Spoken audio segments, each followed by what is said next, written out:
शिवाय च शिवतराय च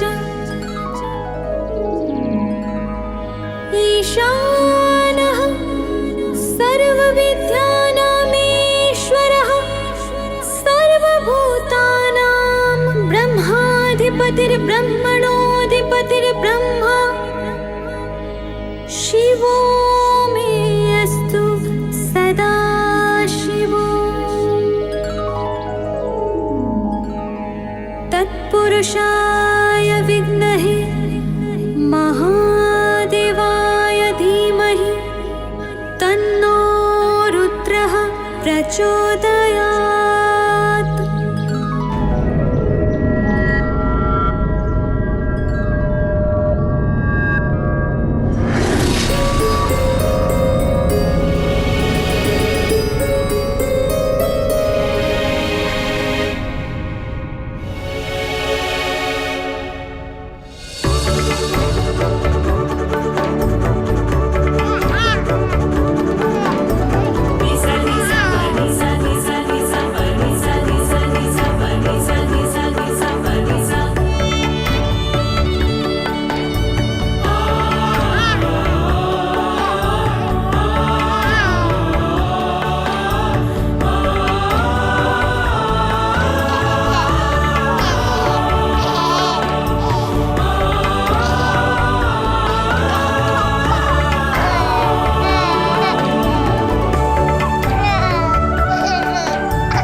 এটা তো কোনো বানরের শিশু।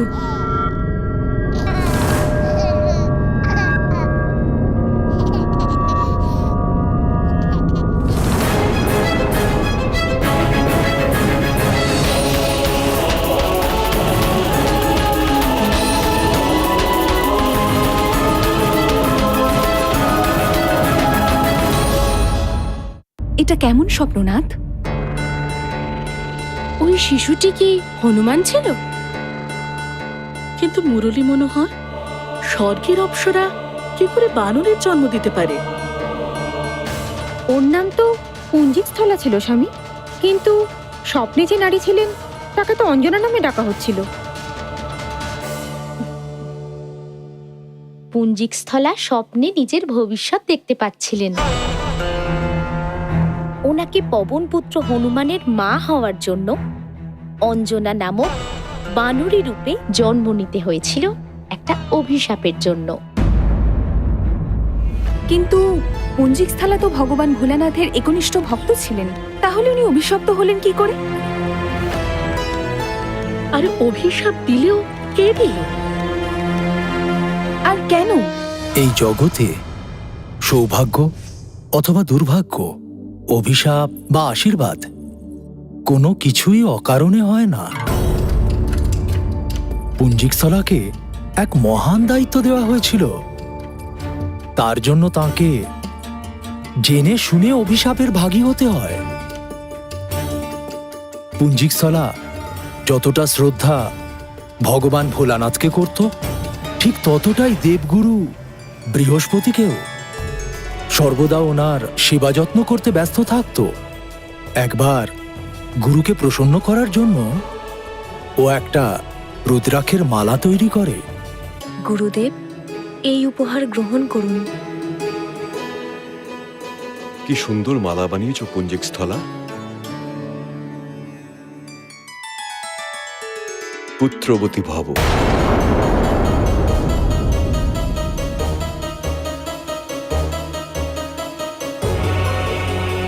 গুরুদেব, আমাকে একই আশীর্বাদ দিলেন আপনি। আমি নিজেই অবাক হচ্ছি পুত্রী, হঠাৎ আমার মুখ থেকে এমন শব্দ কেন উচ্চারিত হল? নিশ্চিত রূপে দেবী প্রেরণার কারণেই এমনটা হয়েছে। কিন্তু গুরুদেব, আমি তো একজন অপ্সরা, আর অপ্সরারা কোনোদিনও মা হতে পারে না। এটা আমি জানি না পুত্রী, আমার মুখ থেকে এমন আশীর্বাদ কেন বেরোল? কিন্তু এতে আশ্চর্য আর কিচ্ছু নেই।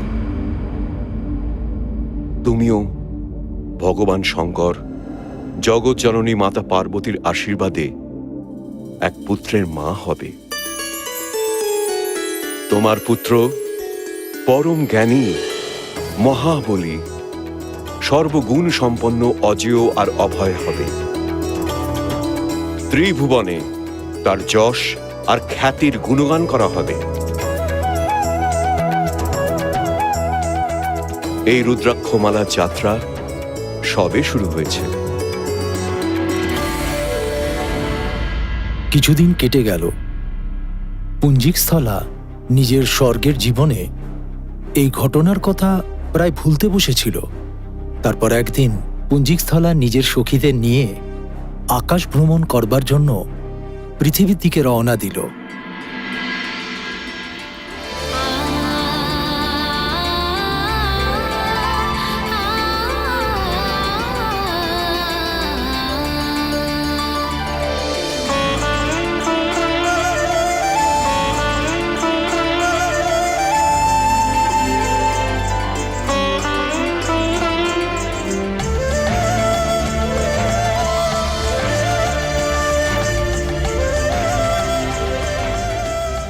গোটা সংসার স্বর্গের ঐশ্বর্য আর বিলাসিতার স্বপ্ন দেখে, আমাদের ঈর্ষা করে।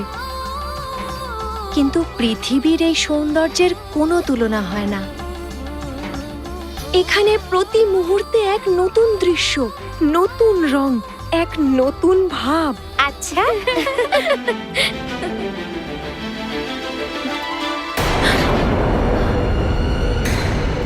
আরে এটা কি হলো? হঠাৎ যান দাঁড়িয়ে পড়লো কেন?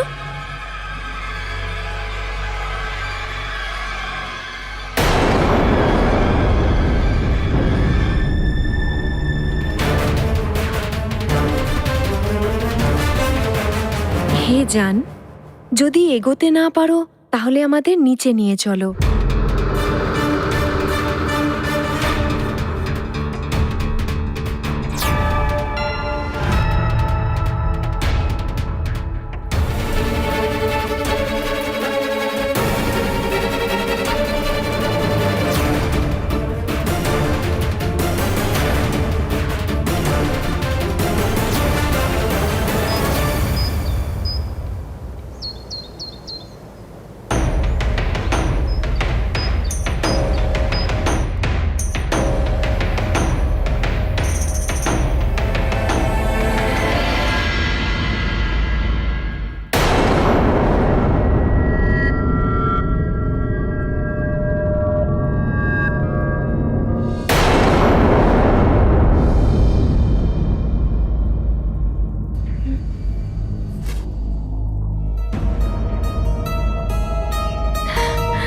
কোথায় যাচ্ছ তুমি?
মুনিবর, আমাকে ক্ষমা করে দিন। আমি ওই বানরের আকৃতি দেখে মুনিবর, আমি আপনার তপস্যা ভঙ্গ করেছি। আমি বুঝতে পারিনি যে ভিতরে আপনি আছেন। মাটির স্তূপের মধ্যে আমি বানর আকৃতি দেখতে পাচ্ছিলাম, তাই বানর, বানর বাইরে নয়, তোর অন্তরে আছে। তোর মধ্যেই রয়েছে বানরের মতো চঞ্চলতা। যা, তুইও বানরিতে পরিণত হবি।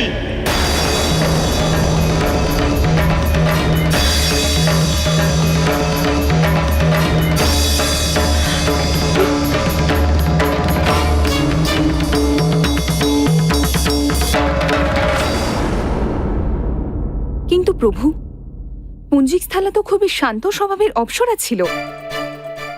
ওর মনে এত চঞ্চলতা কিভাবে তৈরি হলো?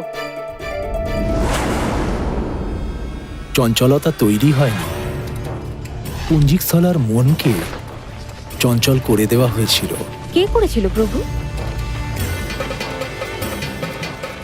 আমার যোগমায়া, যাকে মানুষ মহামায়া বা পরাশক্তিও বলে থাকে। কিন্তু যোগমায়া এটা কেন করলো প্রাণনাথ?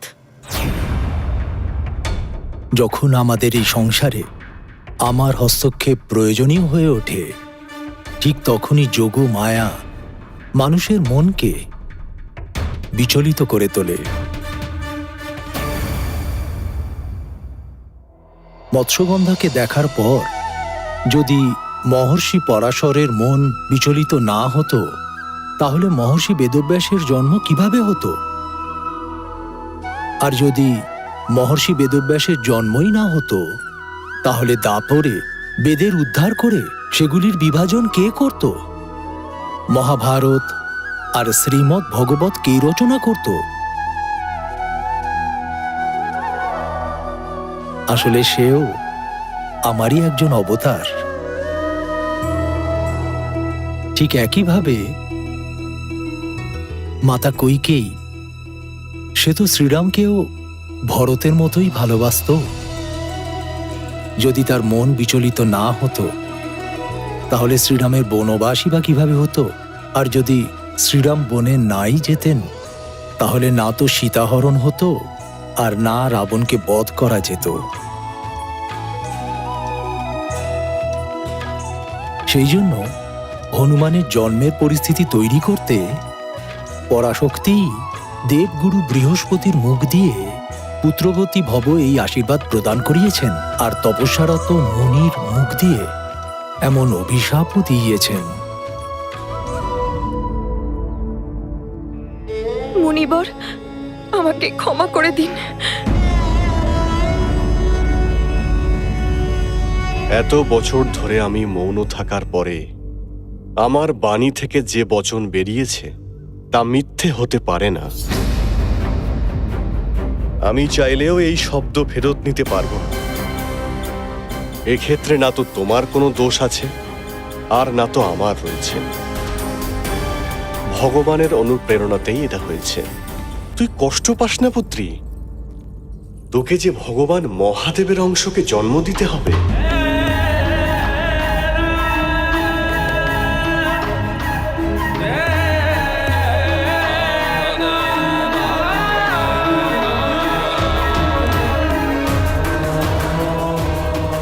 এর বেশ কিছু বছর পরে তুই তোর অপ্সরা রূপ পুনরায় ফিরে পাবি,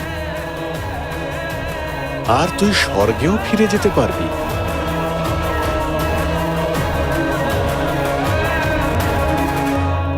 যে বনে শুম্ভ সাধনের মতো ভয়ঙ্কর রাক্ষসের প্রভাব ছিল, সেই গহীন বনে ছোট্ট হনুমান অঞ্জনাকে নিয়ে গেলেনই বা কেন?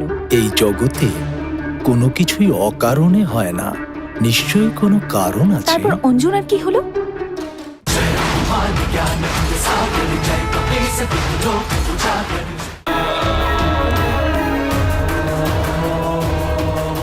এর বেশ কিছু বছর পরে তুই তোর অপ্সরা রূপ পুনরায় ফিরে পাবি, আর তুই স্বর্গেও ফিরে যেতে পারবি।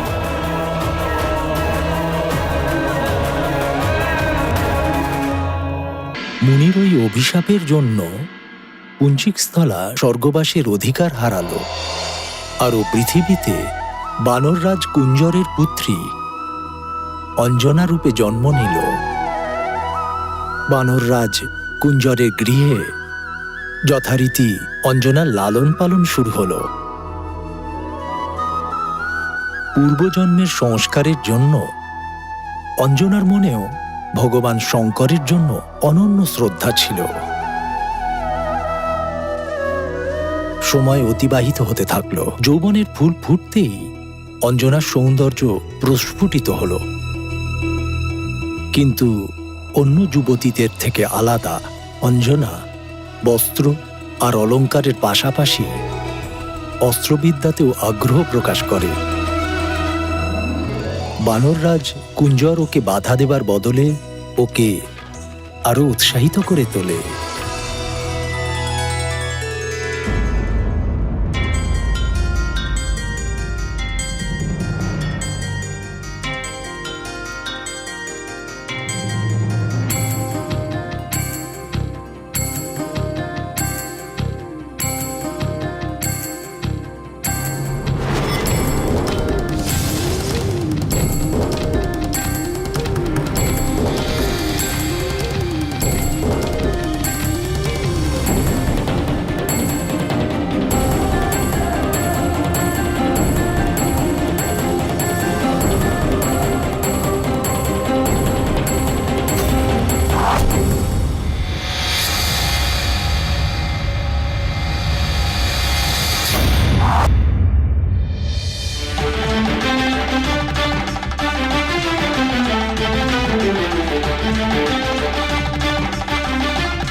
অতি উত্তম, তেজস্বী ভব।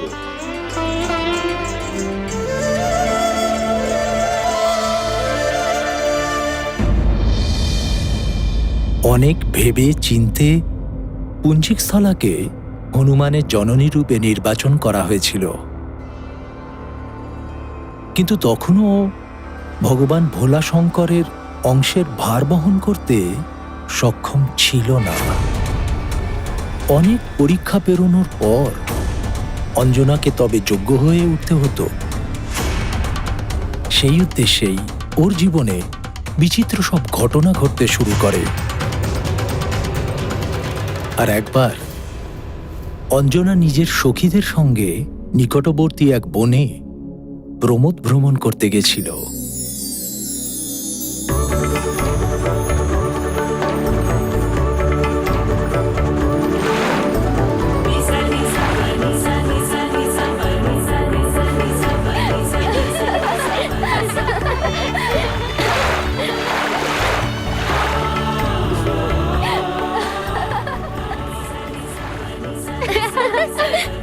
দেখো না অঞ্জনা, জলটা কি ঠান্ডা, খুব আনন্দ হচ্ছে। এসো না।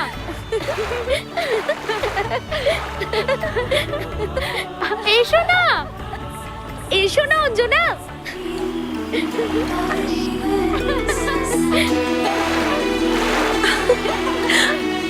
আরে দেখ, কি করছো তোমরা? তোমরা থাকো জলে, আমার তো পাড়ে বসে থাকতেই বেশ ভালো লাগছে।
হে প্রভু, এ তোমার কেমন লীলা!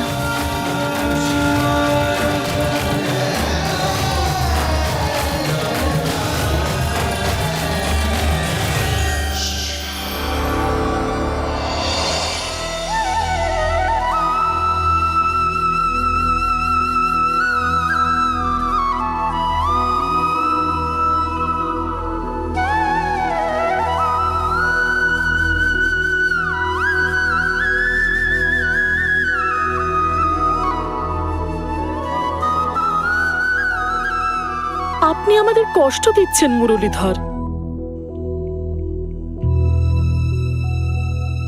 আমাদের সবার মনে কত প্রশ্নেরা উকি দিচ্ছে, আর আপনি সেই সময় মুরলী বাজাচ্ছেন। প্রিয়ে, তোমার মনে যদি এতই প্রশ্ন থাকে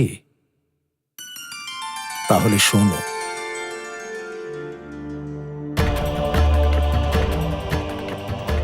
মহাদেবের অংশ জন্মের আগেই অঞ্জনার পথ প্রদর্শন করাচ্ছিল। মানুষের ভাগ্য অর্থাৎ তার জীবনে ঘটতে চলা ঘটনাবলী জন্মের আগেই ঠিক করা হয়, আর স্বেচ্ছায় হোক বা অনিচ্ছায় সমস্ত প্রাণী নিজের ভাগ্যের দিকে আকর্ষিত হতে থাকে। অঞ্জনার জীবনে শুধুমাত্র একটাই উদ্দেশ্য ছিল, মহাদেবের অংশ মহাবলী হনুমানের জননী হওয়া। বলা যেতে পারে ছোট্ট হনুমানের প্রতিচ্ছবি হয়ে ভাগ্য নিজেই অঞ্জনাকে এক বিশেষ দিকে টেনে নিয়ে যাচ্ছিল। তাহলে ওই বনে আর কি হলো প্রভু?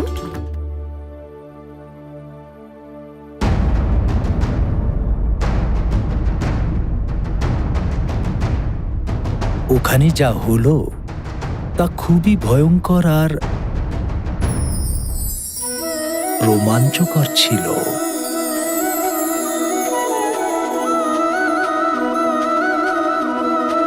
শুম্ভ সাধনের উৎপাতে এখানে সবাই অতিষ্ঠ হয়ে উঠেছে।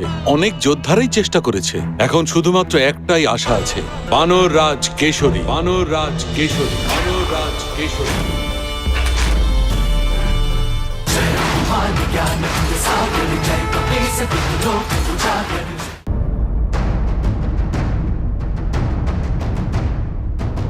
ওখানে যা হলো তা খুবই ভয়ঙ্কর আর রোমাঞ্চকর ছিল।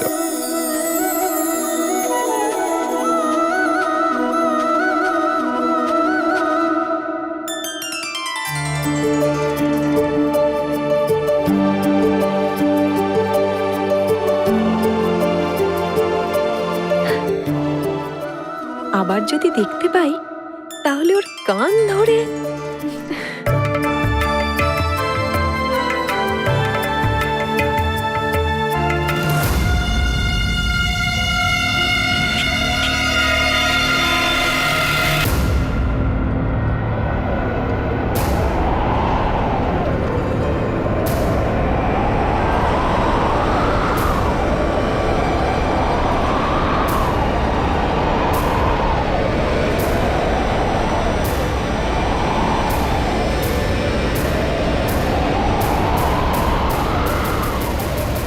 হে ভূপতি ভগবান রুদ্র, হে মাতা রুদ্রাণী, আমাকে রক্ষা করুন।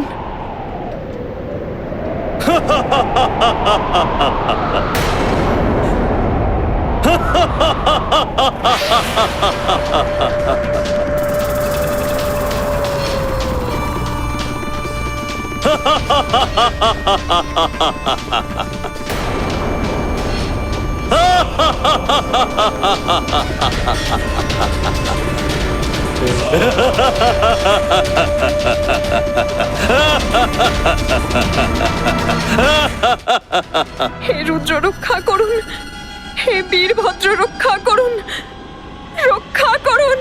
শুম্ভ সাধনের হাত থেকে তোমায় শুধু শুম্ভ সাধনই রক্ষা করতে পারে সুন্দরী। ভয় পেও না, তুমি আমার হয়ে যাও, আমাকে বিবাহ করবে, তাহলে এই সংসারে তোমার আর কাউকে ভয় পেতে হবে না। কারণ ত্রিভুবনে আমার চেয়ে বেশি বলশালী, আমার থেকে বড় বীর কেউ নেই। এসো, আমি তোমাকে বিবাহ করব।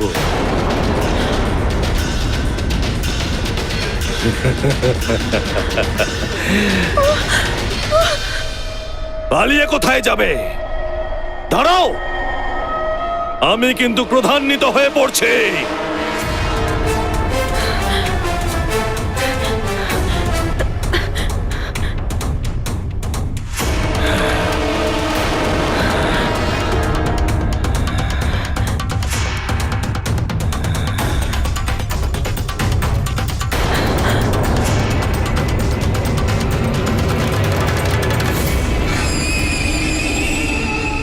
পালিয়ে যাবে কোথায়?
আমি ওকে অজ্ঞান করে দিয়েছি। তুমি চলে যাও এখান থেকে। উত্তরের দিকে একটা রাস্তা চলে গেছে।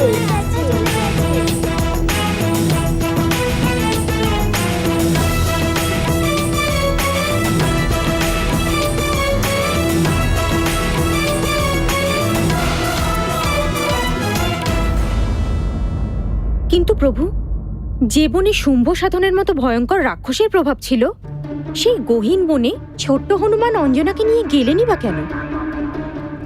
হ্যাঁ নাথ, আবার নিজেই মাকে রক্ষাও করলেন। এই জগতে কোনো কিছুই অকারণে হয় না, নিশ্চয়ই কোনো কারণ আছে। ঠিক আছে, আপনি যদি বলতে না চান তাহলে বলবেন না, কিন্তু এটা তো বলুন, তারপর অঞ্জনার কি হলো? যে উত্তর দিকে শিশু হনুমান মা অঞ্জনাকে পাঠিয়েছিল, সেখানে ঋষি পনকের আশ্রম ছিল। ঋষিবর অঞ্জনাকে অভয় দিয়ে তার সমস্ত কষ্টের কথা শুনলেন।